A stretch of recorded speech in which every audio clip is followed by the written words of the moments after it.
नमस्कार, स्वागत है आपका एपिसोड 4 में। जैसा कि हमने एपिसोड 3 में चर्चा की कि कोर बिलीफ हमारे अंदर की वो भाषा है जो हमारे अंदर का ऑपरेटिंग सिस्टम बनाती है और वही ऑपरेटिंग सिस्टम हमको इंगेज करता है, इस दुनिया में हमारी अंडरस्टैंडिंग लाता है, हम किस तरह से किस सिचुएशन में एक्ट करेंगे, रिएक्ट करेंगे, डिसाइड करता है। इनफैक्ट हमारी डेस्टिनी यानी कि हमारी किस्मत लिखने का काम करते हैं हमारे अंदर की कोर बिलीफ। पर अभी भी हमने इसको पूर्णतया स्पष्ट नहीं किया है कि ये कोर बिलीफ वास्तविकता में है क्या। और अगर आप यहां तक आ गए हैं तो आपके मन में भी एक सवाल आया होगा कि यार मैंने तो कभी अपने अंदर की कोर बिलीफ के बारे में सोचा नहीं या उसको खुद से लिखा नहीं। और ये बिल्कुल जायज, बिल्कुल वैलिड क्वेश्चन, आर्ग्यूमेंट या सवाल है, क्योंकि most of us and up writing it unconsciously या सबकॉन्शियसली। मतलब ये जो सबसे इंपॉर्टेंट प्रक्रिया है मनुष्य के जीवन की, वो अनकॉन्शियसली घटित होती रहती है और हमारे अंदर चलने वाले प्रोसेसेस अपने आप ही हमारी कोर बिलीफ को क्रिएट करते जाते हैं और फिर उस कोर बिलीफ से हमारा ऑपरेटिंग सिस्टम और ऑपरेटिंग सिस्टम से फिर हमारे अंदर के मल्टीपल सॉफ्टवेयर्स एक्टिवेट हो जाते हैं जो उस ऑपरेटिंग सिस्टम के साथ कंपैटिबल होते हैं। तो क्या है आखिर में ये हमारे अंदर की भाषा, कोर बिलीफ, जो हमारे अंदर के ऑपरेटिंग सिस्टम को जागरूक करता है, उसको लिखता है, उसको स्पंदित करता है। ये कोर बिलीफ 3 स्वतः स्पष्ट बिंदुओं पर आधारित है, यानी कि 3 self revealing points of references पे आधारित है। मतलब पहला बिंदु, मैं।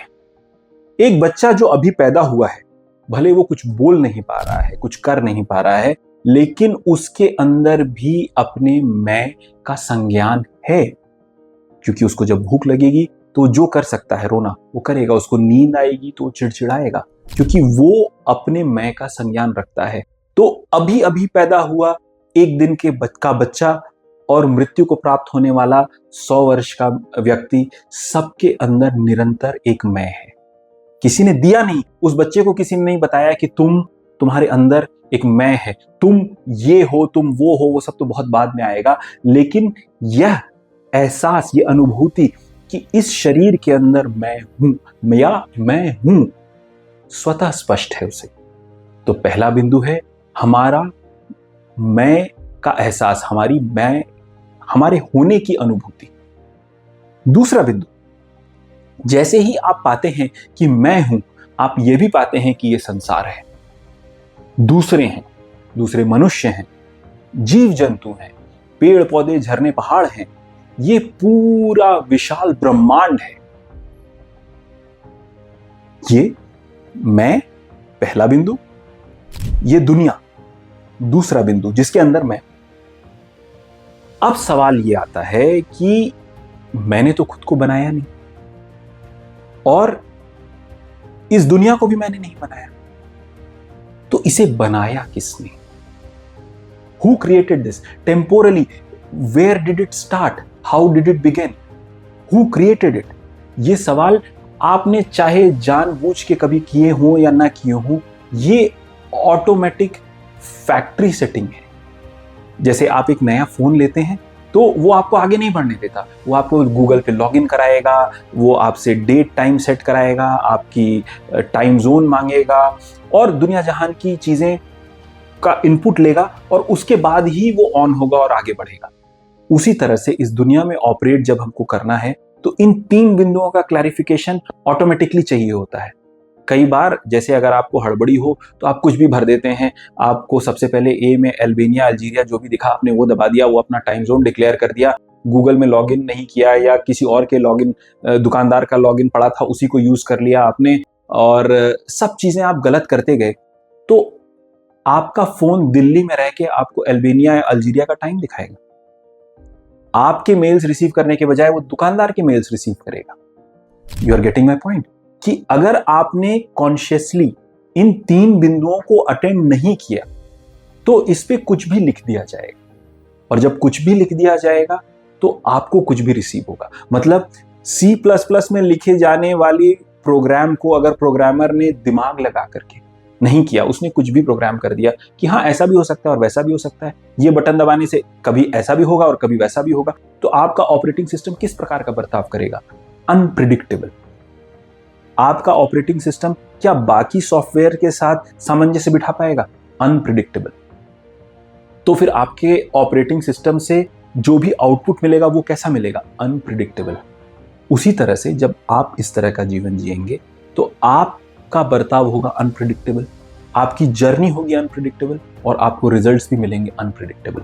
तो मेरे ख्याल में अब ये बात तो पूर्णतः स्पष्ट हो गई होगी कि कोर बिलीफ का सही होना बहुत आवश्यक है और कोर बिलीफ के प्रति हमें पूर्णतः चेतन, कॉन्शियस होना वो भी बहुत आवश्यक है। पर अब हम समझेंगे कि वास्तविकता में ये कोर बिलीफ है क्या।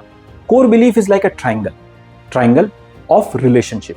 ये थ्री वे रिलेशनशिप है, तीन चीजों के बीच में। जैसे मैंने कहा, स्वतः स्पष्ट तीन बिंदु, पहला मैं, दूसरा ये दुनिया और तीसरा इस दुनिया को बनाने वाला। तो क्या रिलेशन है मेरा इस जगत के साथ, जीव का इस जगत के साथ, और इस जगत सृष्टा का इस प्रकृति के साथ और मेरे साथ? यानी ये रिलेशन तीनों बिंदुओं का आपस में, मेरा जगत के साथ, मेरा इस जगत के सृष्टा के साथ, जगत का मेरे साथ और जगत का जगत के सृष्टा के साथ। जब ये रिलेशन हमारे अंदर क्लियरली डिफाइंड होगा तो हमारी भाषा, जिसे हम कह सकते हैं प्रोग्रामिंग लैंग्वेज, जो कि विंडोज के लिए C या C++ होती है, वो एब्सोल्युटली रिफाइंड होगी। जब वो एब्सोल्युटली रिफाइंड होगी तो हमारा ऑपरेटिंग सिस्टम एब्सोल्युटली डिफाइंड होगा, और जब हमारा ऑपरेटिंग सिस्टम एब्सोल्युटली डिफाइंड होगा तो हमारी लाइफ भी एब्सोल्युटली ग्रेट होगी, तो फिर हमारी लाइफ भी एब्सोल्युटली सेटिस्फाइंग होगी।